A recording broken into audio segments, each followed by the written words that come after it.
Hey, I'm PJ, and you are with me. So we are PJs. If PJ, I think I got that right. I don't know. Yeah, It's a we'll get it working right. title. It's a Yeah. working title. But I'm here with my co-host, Grace Rogers with Truly Title. and today we are just talking about credit. Yeah. Yeah, I had a Some myths and truths and all yeah. in What's between. real? What's not real? Yeah. Okay, a pop quiz. Okay. How many credit scores do you have with every credit bureau? I know that there's multiple, but there's only, is it 2 or 3 that they look at? For mortgage, yes. Okay. But like in total, there's probably over 10 Okay.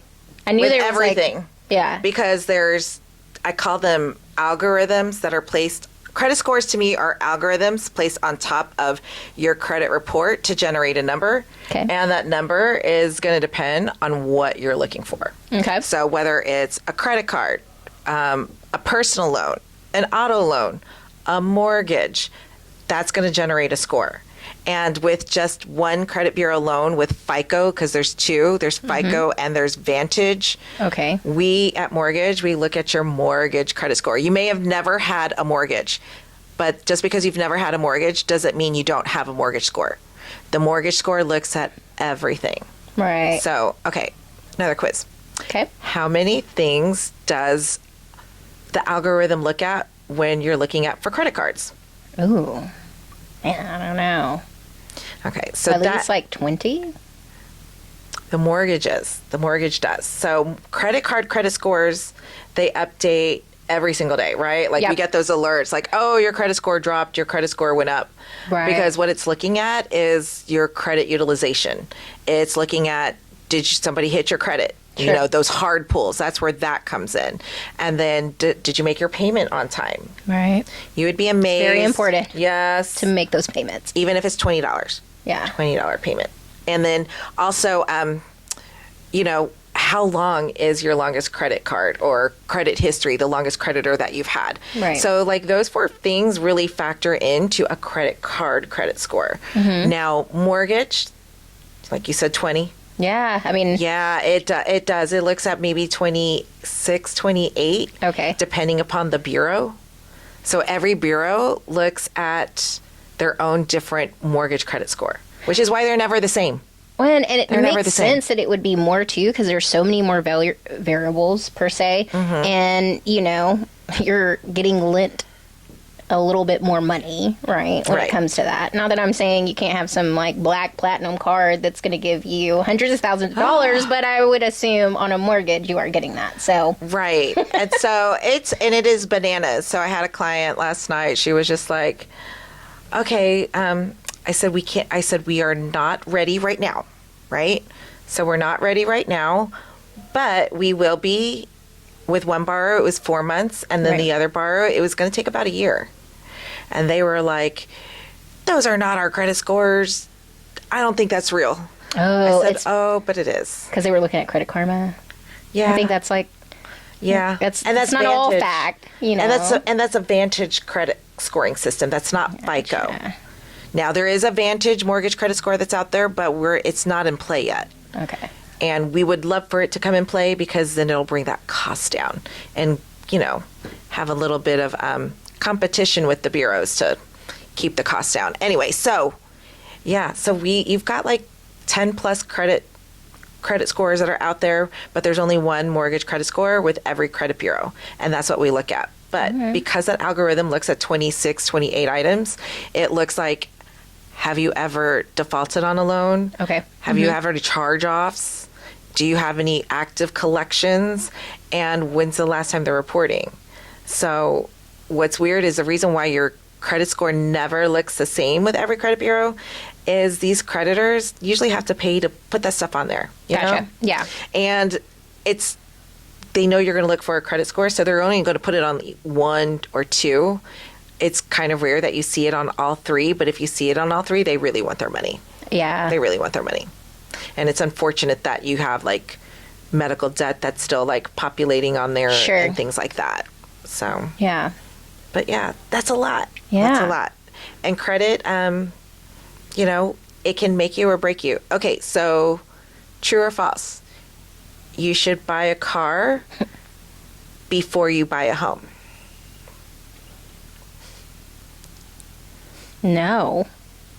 I mean, it depends. Okay. Only because I say this, 10 years ago, it was one of my clients, and they went and purchased a brand new truck.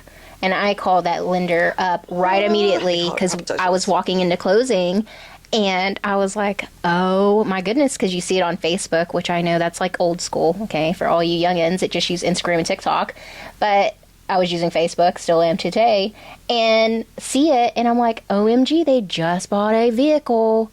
What is happening right now? So I called the lender, and I was like, does this kill closing? Like, does it? And he was like, no, they asked, a week ago if they could go ahead. They're perfectly fine. Like, don't worry. I'll see you in like 20 minutes to close. Like, I'll meet you there at closing. And I was just like so terrified, like that it wasn't going to close. Like, why? It's hard to breathe for me just listening to you say that. So I would have to say, like, obviously, most situations would probably be no. But That's luckily, right. with them, their income and all of that, it wouldn't matter. Yeah, for them. their debt to income ratio, could Correct. sustain it. Correct. Yeah. So for most people, especially if you're a first-time home buyer, buying a new car before you buy a house, you kind of kills it.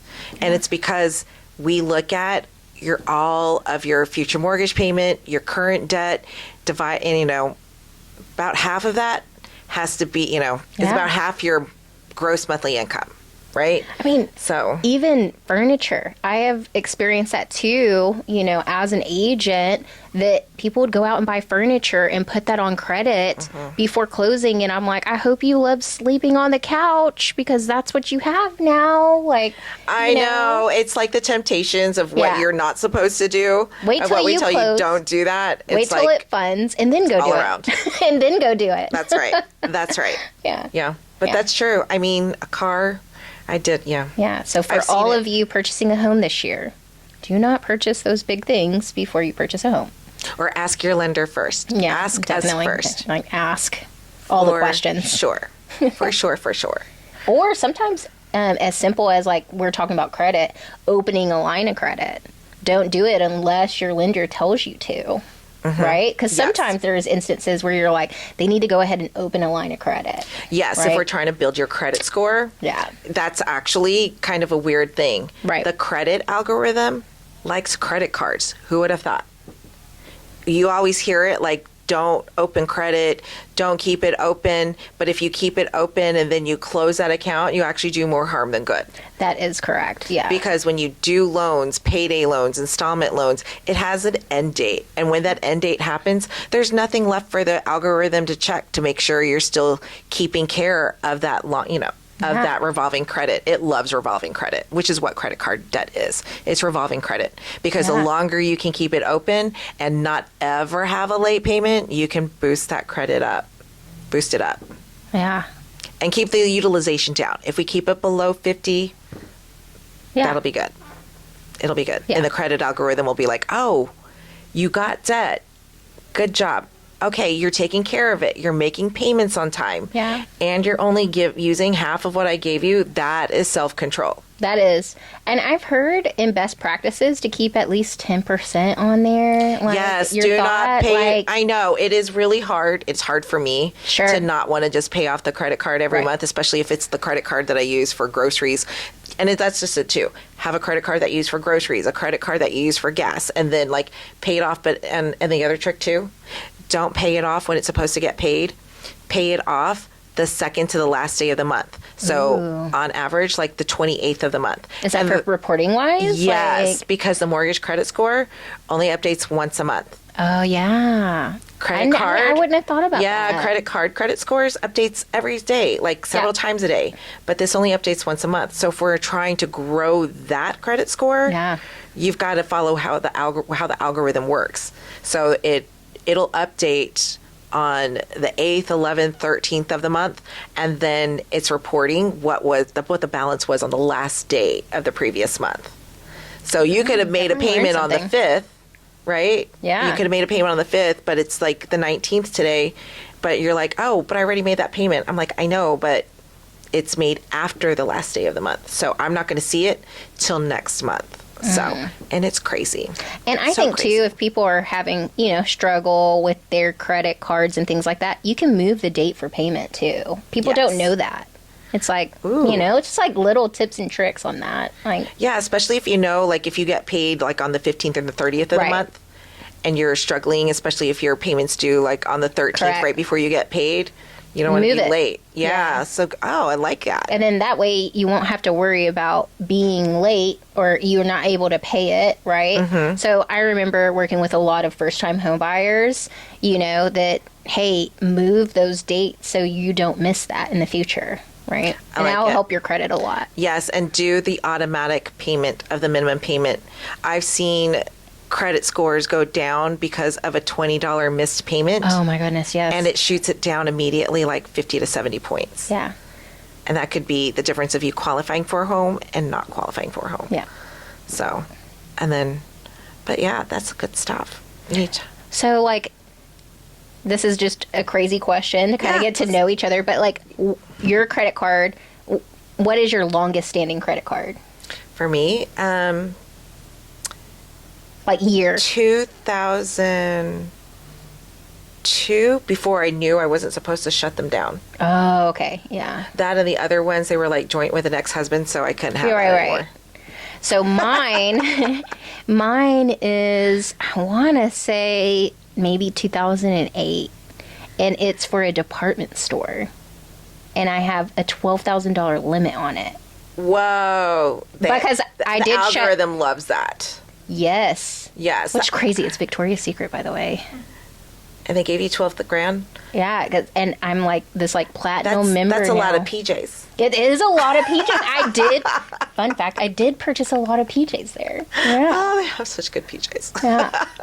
But it was back in the day where you had Inc. as a store too that sold clothing as well, and then Bath and Body Works was combined with them too. Was it Limited or something like that? Limited, yeah. Limited Inc. or something.